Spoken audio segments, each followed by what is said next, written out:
Square Enix is a strange company. From their failure of a seemingly slam dunk game like Avengers to their obsession with blockchain and NFTs, we can all agree that Square Enix makes some weird moves here and there, but lately it's been more here than there. Games like Babylon's Fall, Avengers, and most recently Final Fantasy VII First Soldier shows that Square Enix wants another live service hit like Final Fantasy XIV, but it seems like they're not willing to put in the TLC that it takes to get a new IP off the ground. Man, I hope Forspoken doesn't flop. I was a big fan of Final Fantasy VII First Soldier and played it often over the past year, but the lack of a console or PC port, high prices and unfair practices in the cosmetic store, and a reluctance to listen to player feedback ultimately led to this game's demise a little bit over a year after it launched.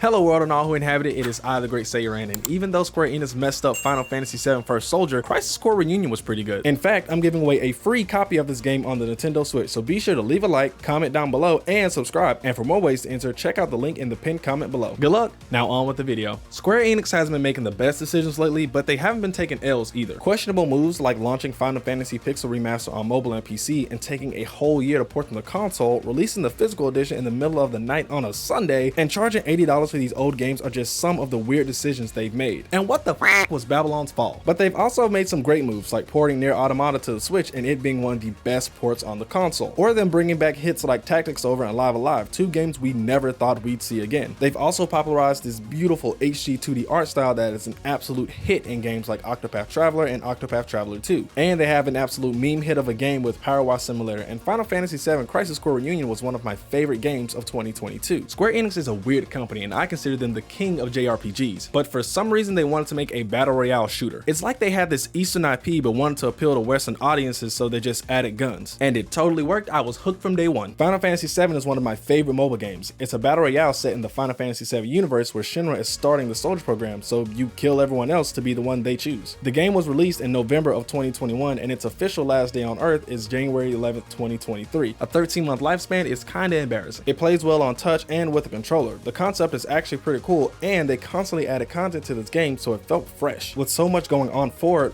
why is it getting shut down a little over a year after launch? Well, I researched why the community turned their back on this game and found a few common complaints that people had that Square Enix never addressed. The first one is a complaint that I personally had as well. I'm usually a champion of mobile games. I play Call of Duty and Apex Legends Mobile often, and I'm subscribed to Apple Arcade and even made a video about the best games on the platform. Let me start by saying mobile games are games. These handheld devices pack some serious graphical horsepower, and by snapping a controller on it, you can have a pretty good gaming device. Mobile games are either bite-sized versions of other games that are great to supplement their console and PC releases, or they're their own thing and do that well. Final Fantasy VII First Soldier wasn't supplementing another Final Fantasy IP, so it was its own thing, but it still didn't make the most sense. It was fun to play with a great concept, but it was a live service multiplayer game, meaning they needed other players. Mobile gamers aren't like regular gamers. Since their gaming device is extremely portable, they're a bit more sporadic with use. With PC and console games, there are usually peaks and valleys to online activity in any given region, since those devices are usually at home and most people aren't home gaming all day every day. Maybe a game before or after work, or even a few dedicated hours to game a day. That meant that while yes, more people had access to play this free-to-play game on a device that over 6.9 billion people use daily, that didn't mean they actually played this game daily, or even at all. There are a lot of games on the App and Google Play stores, along with every other thing fighting for our attention and money. Mobile games can be a great entry point, but most games start on console and PC, build a huge base there, and then port their game to mobile and build an even bigger following on that platform. Call of Duty Mobile has surpassed $1 billion of revenue in just 3 years. Most standalone video game releases will never see that type of cash, so the mobile strategy works. Square just did it backwards. Over time, the gameplay and mechanics hinted at there being a PC and console port, even though Square Enix seemingly loathed the idea. There was even an in-game survey where they asked players if they wanted a PC and console port, to which we all said yes. My only guess is that they wanted to fund the PC and console port with the mobile money, but since mobile wasn't doing well, they just never got around to it. I recently streamed it on this channel, and even navigating the main menus with a controller was super easy, something that smash hits like COD and Apex Mobile still don't have. It was like the port was almost there, but they gave up too soon and didn't release it. On the creator side, it can be hard to record and even stream mobile gameplay. I happen to have an iPad Pro, a Thunderbolt dock, and a capture card to capture my footage, but for the average person, that's an expensive setup. I didn't buy those things for this game and wouldn't wouldn't have if I didn't have them already. That iPad was a gift from 2019, and that dock is one I've used from a previous job. That's a $1,200 setup for just one game. And if you're on Android, it's just as complicated. Yes, you could use the phone you already have, but if you're playing with touch, wiggling the phone around trying to get that headshot, you're likely gonna knock a cable loose, and that's not a good experience for your viewers and can be extremely frustrating when you're trying to record. Games these days need content creators to help play and expose them so they can break through the masses of new games releasing every single day. The more complicated you make this process for creators, the less likely they are to do it for you, and that's a lot of free promo.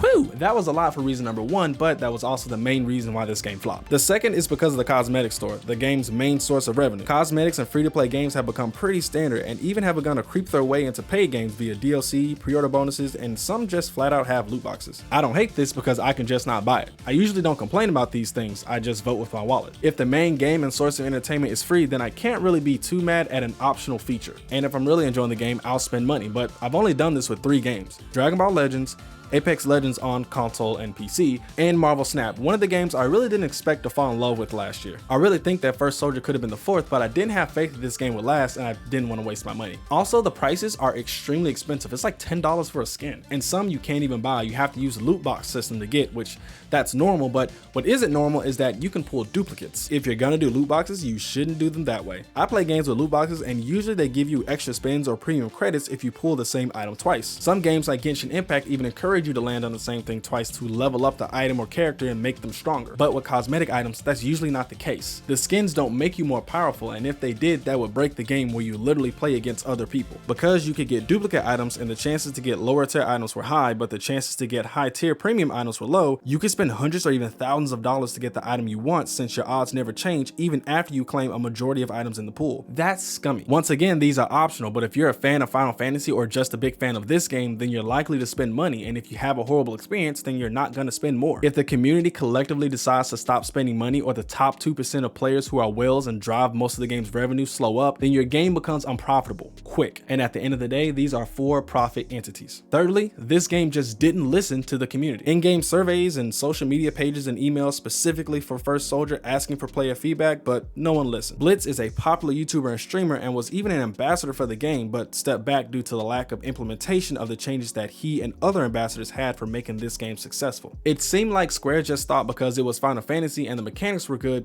that would be enough. But in today's gaming landscape, absolutely not. Some games are massive and can afford to flip off their player base, like Apex and most recently Pokemon. Square Enix didn't have that with First Soldier, and even though the game was actually good and one of the best mobile games I've ever played, it still failed. When your community is screaming and yelling at you to make changes that will actually better the game and not just a vocal minority, you should listen, especially if the ambassadors that you elected are telling you the same things directly. Games aren't just games anymore, they're communities. I hope that Square Enix tries this again with console and PC releases. The game was good enough to rival Fortnite, the biggest third-person shooter in the space. I truly believe that, but they put that game everywhere and made it accessible to everyone. Square Enix failed, and with big projects like Forspoken, Final Fantasy 16, and Final Fantasy 7 Rebirth, I really hope they don't bring that bad juju to these games, or at least mess up Forspoken so that Final Fantasy 16 can be good. I'm really looking forward to that game. So that's how Square Enix failed one of the best mobile shooters we've seen in a while. Sucks to be them. Be sure to click the link in the first pinned comment to enter to win a copy of Crisis Core Reunion, and also be sure to like, comment, subscribe, all the good stuff, and I'll catch you in the next one. Peace.